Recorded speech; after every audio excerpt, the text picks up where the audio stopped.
On October 22nd, Huawei debuted its latest of flagship smartphones, the Mate 40 series.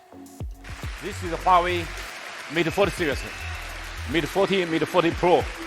It came only a month after the latest round of U.S. sanctions took effect.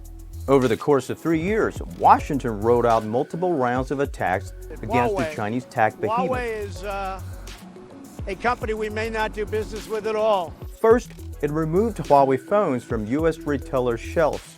Google looking to Then cut Huawei off from Google's Android. And the latest, it severed Huawei's global supply chain of microchips. So what has been a real damage to Huawei? Well, today we're here to find out. Though Huawei has been cut off from Android since May 2019 to this day, most, if not all, the Huawei phones are still running Android. I know you're wondering, how is that possible?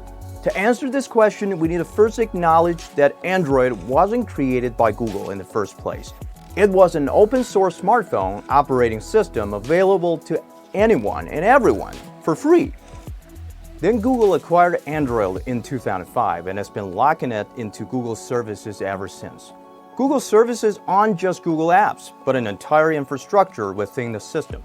You need that infrastructure to access your Google account. Without it, you'd also be locked out of a lot of everyday and essential apps. This is known as Google Mobile Services, or GMS, the heart of Google's Android for users around the world.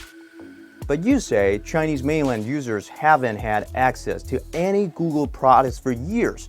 Well, this only means that all Android phones sold on the Chinese market, from Xiaomi and Huawei to OnePlus and even Samsung, do not have GMS at their core.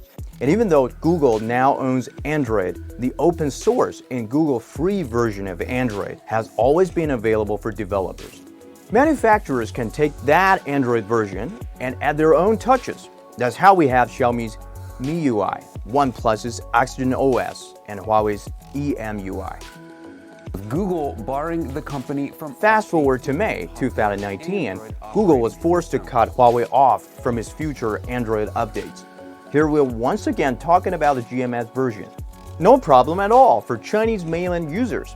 But let's not forget, Huawei also has an enormous market outside of the Chinese mainland. And for those users and potential buyers, it could become a deal breaker. But Huawei is this gigantic tech company. It won't just take that hit lying down. So what did Huawei do? It brought out HMS, or Huawei Mobile Services. HMS is not new. It has been the core of EMUI for years. But the US sanctions have given it a kind of rebirth. HMS aims to provide mobile apps with an infrastructure similar to GMS, as well as to enable third-party developers to create their own apps.